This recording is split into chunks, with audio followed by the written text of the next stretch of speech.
Halo semuanya, hari ini kita akan kembali belajar tentang rekonsiliasi bank. Nah, buat teman-teman yang belum tahu rekonsiliasi, jadi fungsi rekonsiliasi sendiri itu tuh untuk membalancekan ya, atau untuk menyamakan nilai saldo yang ada di perusahaan maupun ada di bank. Karena kadang tuh suka ada selisih gitu.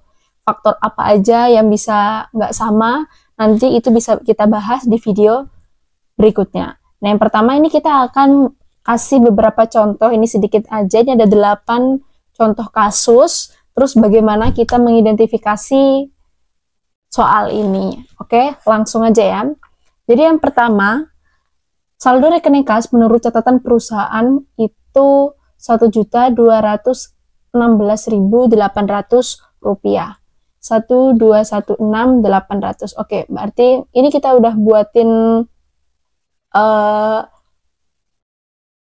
apa ya namanya? Informasi yang pertama itu kan saldo rekening menurut perusahaan itu ini ya totalnya ya. Jadi di perusahaan itu menulis saldonya tuh sebesar 1 juta sekian-sekian. Nah, sedangkan di bank mencatat dia tuh saldo punyanya perusahaan itu 1.900.000. Nah, kan beda banget ya. Yang di perusahaan 1.200.000, yang di bank 1.900.000. Nah, ini kan ya memang secara perhitungan menguntungkan perusahaan, tapi kan kita perlu sesuaikan nih bedanya apa ini kesalahannya. Oke, udah. Jadi saldonya udah kita tulis.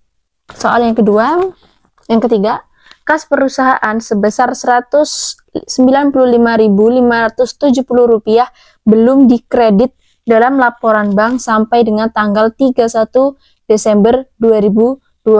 Nah, belum dikredit artinya di bank itu belum nulis kalau ada uang masuk dari perusahaan gitu. Jadi kita tulis buat di bagian penambahan sini, karena kan berarti untuk menyesuaikannya uang ini perlu ditambah dari bank gitu kan.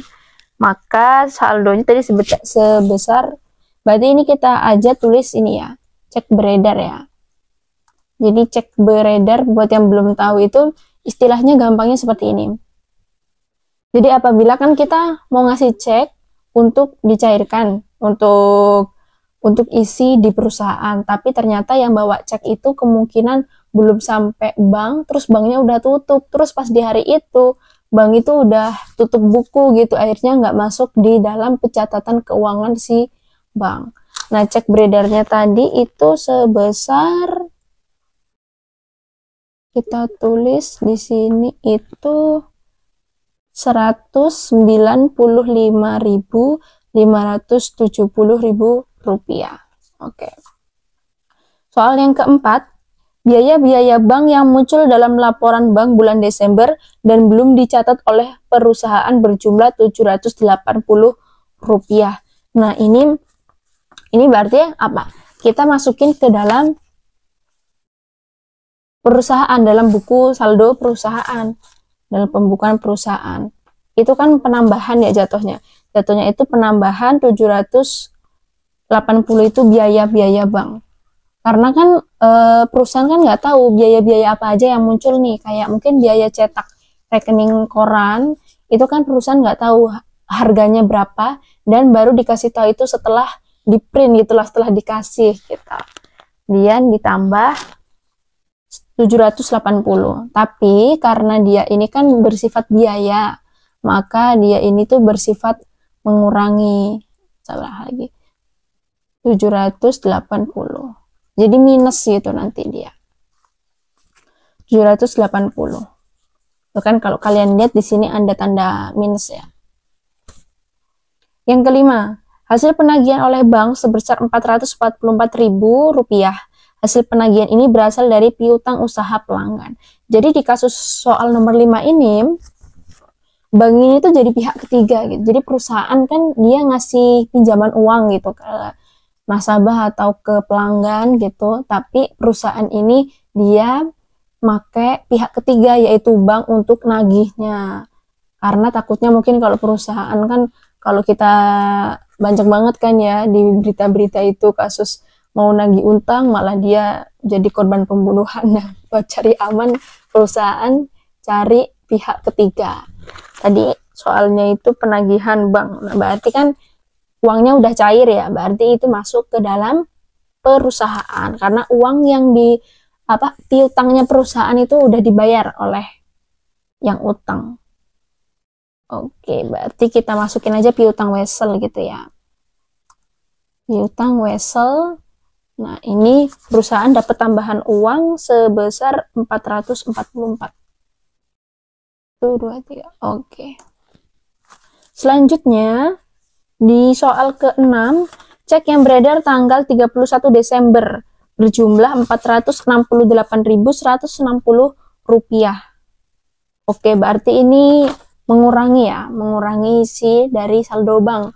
Karena kan ini, jadi perusahaan itu ngasih cek ke orang lain untuk supaya uangnya itu dicairkan. Tapi belum sampai di situ, banknya kayak tadi misalnya ya tutup atau apa, atau orangnya mungkin lagi belanja dulu atau apa, alhasil di perusahaan itu udah terlanjur ngurangi, tapi yang di bank itu belum dikurangi soalnya ceknya belum sampai di bank. Maka di bank itu ditulis yaitu cek beredar ya, tanggal 6 ya, cek beredar.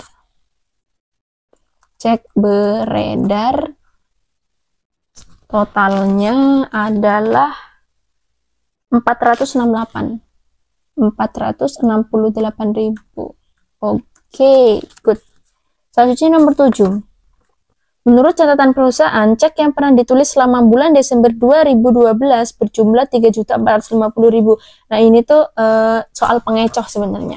Jadi kalau ini tuh cuman informasi aja. Ini nggak tahu nih cek yang dicairkan atau cek apa kan nggak dikasih tahu. Jadi ini tidak perlu ditambahkan. Nah, yang ke-8, bank telah melakukan pembayaran kepada salah satu supplier atau pembelian barang dagangan 30.000. Pembayaran ini dilakukan berdasarkan permintaan perusahaan, tapi perusahaan belum mengetahui realisasi pembayaran. Oke.